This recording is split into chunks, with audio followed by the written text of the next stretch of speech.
Yes, good day. Si Technotech na naman to.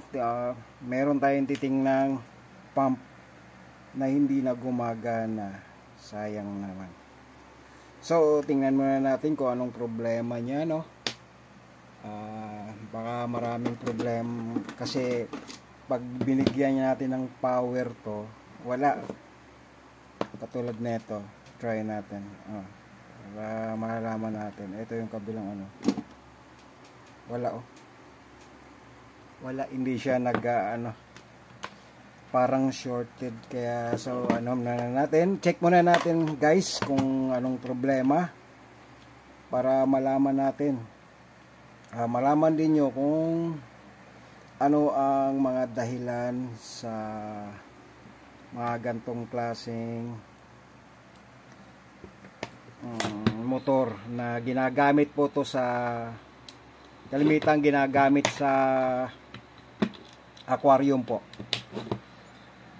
So ganito na lang ang gawin natin, tapos check natin siya sa kumbaga i-tear down natin kung anong problema kasi malalaman natin yan. Okay. May kumalsik. Saan yun? Haba. So wag muna, kantahan ko muna kayo para hindi kayo maboring. Yes. So huwag nyo kalimutan sumuporta sa YouTube channel ko na Technotech po. Wala namang libre naman ang pag-subscribe niya, walang bayad. Pindutin nyo na lang po. Yan. Kita natin. Ganito ang loob niyan, yung pump. Umiikot to. Yan, galing, no?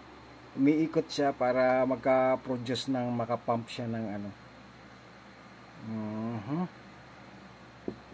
Tapos tingnan natin to kasi baka dito ang problema.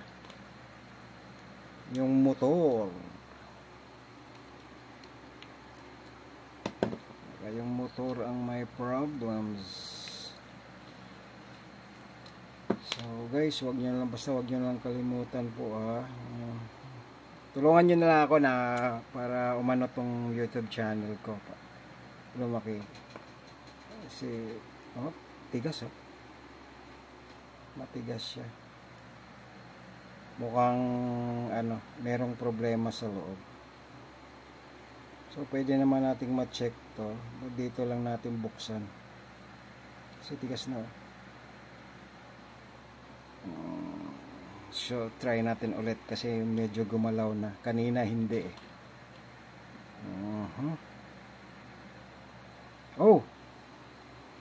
gumana siya. Kailangan lang pala na baka ito lang ang naipit.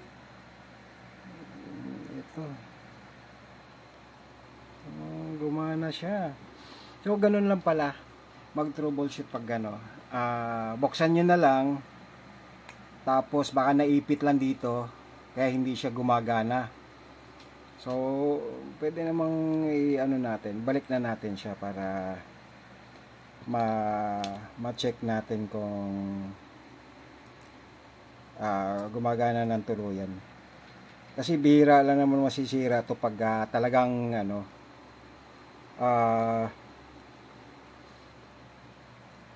nag-overload yung power niya, yung supply, tumaas masyado, or nag-stuck yung niya, nabasa yung loob. Maraming dahilan yan, pero ito gumana na siya, kaya try lang natin ulit sa balistad. Wow, ang galing mo talaga. Ayan. So try natin kung tuloy-tuloy ba siyang umiikot. Ayan, umiikot na siya. Yan. Kaya ang palo naman ito, kaya ganto ang style niya, ang palo niyan, igaganon lang niya, iikot lang niya ng ayun yung pinaka rubber, yung ng hangin. So try natin ulit. Okay.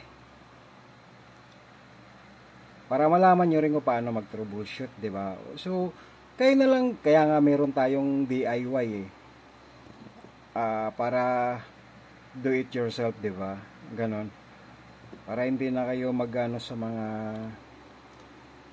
mga technician, ganyan, electrician.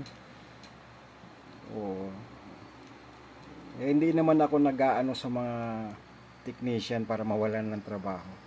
Syempre, sa panahon ngayon, kailangan practical ka. Kailangan marunong ka gumawa sa lahat ng bagay na binili mo o ginusto mong magkaroon ng ganyang bagay na nasira. Tapos, syempre, pag-aralan mo rin. Hindi lahat ng oras may gastos. Di ba? Mahirap ng ganun. Okay. Gumana na siya, Okay, guys. Nag-pump na, Okay. So, ganun na lang. Nakagawa tayo nakaayos tayo ng isang bagay na madali lang ayusin. Pero, syempre, kailangan buksan mo muna. So, guys, huwag niyong makalimot mag-subscribe. Yun lang ang iano ko sa inyo, tulong nyo sa akin. Sige po, maraming salamat. Bye-bye. Sa sunod na po.